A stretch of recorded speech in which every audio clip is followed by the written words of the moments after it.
Natácia Vello, eu sou diretora cênica e nesse vídeo aqui eu vou falar sobre metodologia de criação.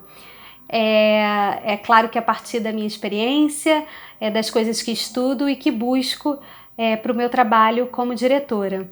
Não vou trazer nenhuma receita de como criar, inclusive eu nem acredito em receita para criar, mas vou falar sim de metodologias que podem nos ajudar a preparar o terreno para que a nossa criação possa florescer. Eu lancei um vídeo anteriormente, ainda dessa série, né, Mulher na Direção, diálogos sobre liderança, metodologia e resultado, que ele é bastante complementar ao que eu vou trazer aqui, né? Lá eu falo um pouco da minha trajetória pessoal, falo também do tipo de diretora que eu busco ser, né, que eu tento ser, falo dos meus princípios balizadores no processo criativo, falo também das dificuldades que me deparei em trabalhos como diretora e também falo da experiência de ser mulher numa posição de liderança. Então fica aí o convite a todos e todas para assistirem. E voltando aqui para o assunto desse vídeo, né, que é a metodologia de criação, como eu falei, não é uma receita de bolo. Cada processo é um processo, sobretudo quando a gente fala de linguagens diferentes, né? Por exemplo, o circo é uma coisa, o teatro é outra. É claro que tem pontos em comuns, mas cada linguagem tem a sua particularidade. E eu falo especificamente do circo e do teatro porque são os meus lugares de fala, os meus lugares de experiência. Pensando nessas duas linguagens, eu resolvi falar de uma metodologia de criação voltada para o corpo, que pode ser aplicada tanto no circo quanto no teatro. Essa metodologia eu estou chamando de escrita do corpo na cena, e para falar um pouquinho sobre ela, né, eu selecionei 6 pontos que para mim são importantes. Eu procuro estar sempre atenta e levar sempre em consideração esses pontos no meu processo de escrita do corpo. O primeiro ponto que eu vou falar aqui é sobre o aquecimento funcional. Porque quando a gente está trabalhando, né, a escrita do corpo, a gente tem que preparar o corpo das nossas atrizes e dos nossos atores. Só que, por exemplo, eles podem até chegar já aquecidos, mas é importante que a gente que está trabalhando, que está direcionando o trabalho, faça um trabalho de aquecimento específico. Quando eu faço um aquecimento direcionado para esse trabalho, eu já me dou a possibilidade de ter insights vendo o aquecimento dos atores para a criação. Eu dou a possibilidade de introduzir o trabalho que eu quero desenvolver naquele dia de uma maneira muito sutil, muito orgânica. As atrizes, os atores vão entrando devagar nesse processo criativo que você está almejando, você está querendo desenvolver. Então é muito positivo começar esse trabalho desde o aquecimento. Eu vou dar um exemplo de um trabalho que eu fiz como diretora de movimento de uma peça de teatro que contava a história de 2 irmãs que tinham uma relação muito simbiótica entre as duas, né? Então a minha proposta era de que eu sempre trabalhava o corpo das atrizes em contato. E isso eu não perdia nunca de vista. Às vezes em contato muito direto, corpo a corpo, às vezes em contato mediado por um objeto, às vezes em contato pelo olhar, pela escuta, mas esse direcionamento ele estava sempre presente para que elas não perdessem de vista isso desde o aquecimento.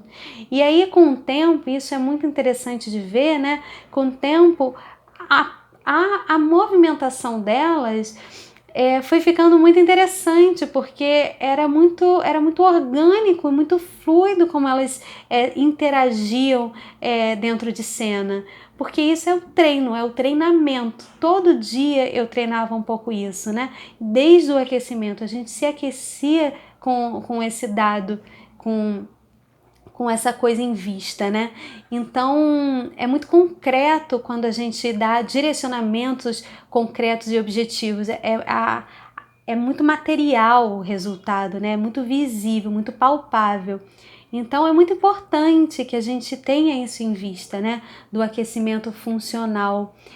Pode trazer coisas muito interessantes para o processo e transformar o processo de uma maneira mais fluida, mais orgânica, mais fácil, mais palatável também para o elenco entender os seus direcionamentos, né? Se você começa desde o princípio e está tudo em consonância.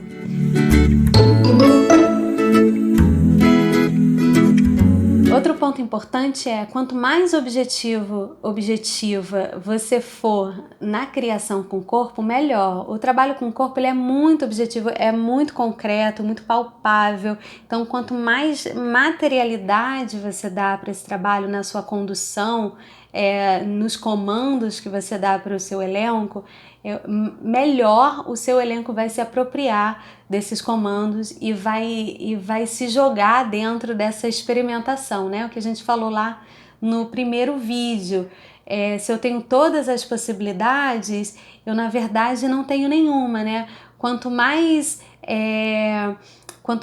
direcionada eu tô, mais possibilidade eu me dou dentro desse direcionamento, né? Porque eu não me perco em várias frentes. Eu investigo profundamente esse direcionamento, esse caminho que estou experimentando.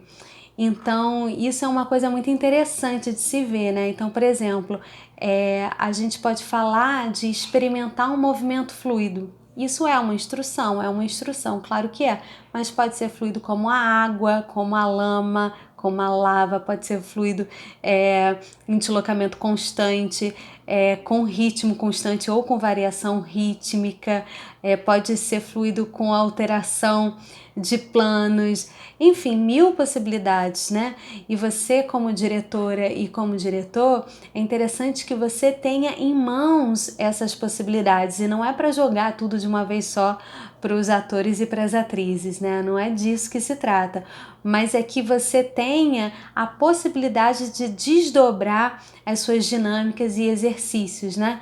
E que dependendo da experiência que você está vivendo, que está acontecendo em sala de ensaio, você pode lançar mão desses desdobramentos e enriquecer a proposta da dinâmica do jogo que está sendo realizado.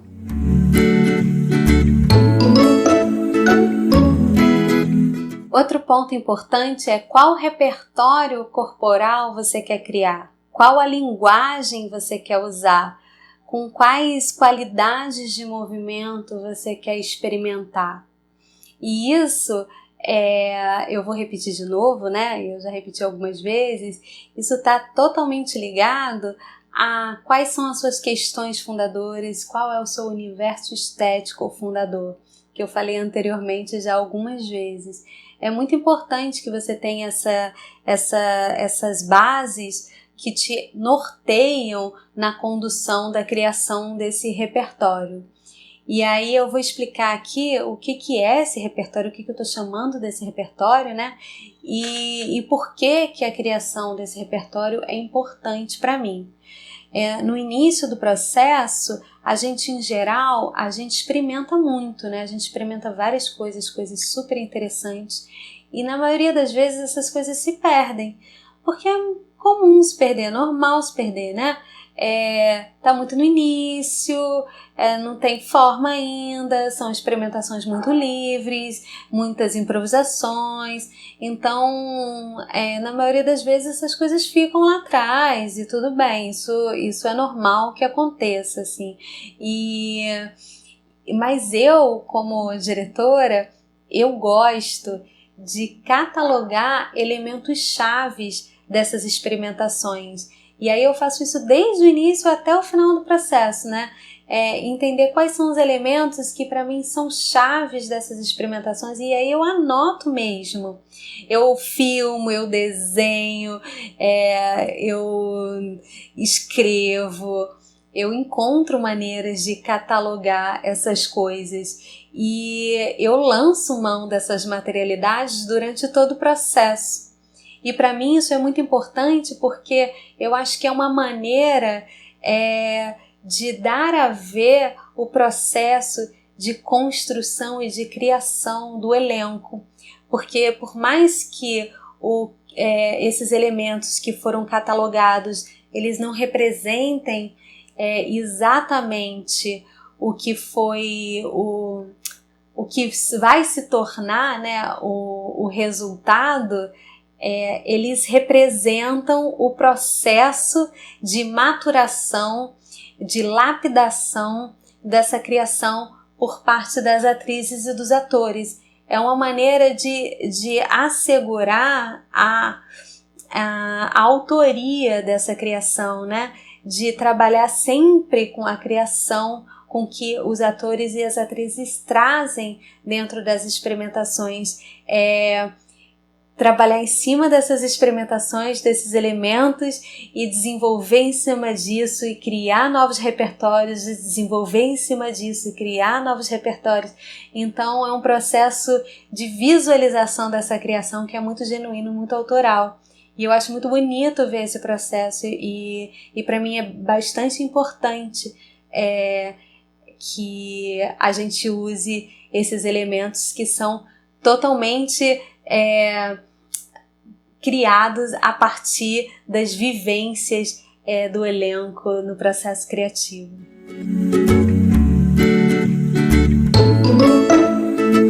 O trabalho com a sequência de movimentos é como trabalhar com pedaços da dramaturgia, mas nesse caso a textualidade é o corpo. Então a gente pode dividir o trabalho com o corpo em improvisação, na criação de pequenas células que são imagens, pequenos movimentos, quadros, fotografias, na criação de sequências de movimentos, que é o que eu vou falar aqui agora, e na partitura corporal completa. As sequências de movimentos devem, né, fazer parte do repertório corporal, que eu falei agora anteriormente, e tal como todas as coisas do repertório podem ser usadas como cada um preferir, né? Não precisa ser usada tal como elas foram criadas. E por que eu estou falando da sequência de movimentos e não estou falando das células, da partitura corporal e das improvisações? Porque tem alguns tipos de trabalho que a gente faz, né, nessa escrita do corpo, que pressupõe uma familiaridade de quem está fazendo, quem está experimentando, com um vocabulário corporal, né? Eu preciso de um vocabulário corporal familiar para experimentar determinadas coisas, pelo menos para experimentar com mais qualidade determinadas coisas, né? Dinâmicas e variações. E as células acabam sendo coisas muito curtinhas, né, para eu experimentar determinadas variações e dinâmicas com o corpo. E a partitura corporal completa, por outro lado, é muito grande, é muito extenso. Então, para você experimentar algumas coisas, alguns exercícios, acaba que não faz muito sentido usar toda a partitura do espetáculo. Então, essa divisão em frases e a criação de frases e a divisão em frases, ela é muito rica para a gente trabalhar determinados aspectos dessa dramaturgia do corpo. Por exemplo, no circo, o artista e a artista de circo, eles têm uma relação muito estreita com a técnica. Por mais que eu, como artista, escolha transformar a minha técnica ou usar muito pouco da técnica dita mais tradicional, por mais que ela esteja bem diluída lá numa pesquisa, a maior parte do meu vocabulário corporal tem relação com essa técnica, né? Por mais que transformada, diluída, adaptada, revisitada. Então isso faz parte do meu universo como artista de circo, esse entendimento que eu preciso de um vocabulário corporal, eu preciso de criação de células, sequências e coisas que eu vou lançar mão dentro de uma pesquisa, dentro de uma criação. Faz parte do meu universo como artista, né? E quanto mais familiarizado e familiarizada o artista ou a artista de circo estão com a sua técnica, independente do nível que eles tenham, mais profundo e mais mais rico eles conseguem, mais rica pode ser a criação desses artistas. Então, essa relação com a sequência de movimentos, para o circo ela já está muito dada, né? Ela já está faz parte do universo do artista de circo. E no teatro, por outro lado, não necessariamente. Então é muito comum a gente ver atores e atrizes que têm um vocabulário corporal muito reduzido, porque não é dado ao universo do teatro necessariamente que se tenha um vocabulário corporal prévio dentro do qual eu possa experimentar, recriar, transformar e partir de, né? Então, esse trabalho com a criação de sequências de movimentos, de pequenas frases corporais que vai culminar na partitura corporal completa, acaba ganhando uma outra dimensão no teatro, porque materializa essa construção da dramaturgia do corpo, né? Eu consigo visualizar, eu enquanto artista, como atriz e ator, eu consigo visualizar que existe, além de uma dramaturgia textual, também uma dramaturgia do corpo que está sendo construída durante todo o espetáculo. E por mais que o público não identifique isso, né, como essa dramaturgia do corpo, é importante que ela esteja lá e é importante que ela seja intencional, que seja uma escolha.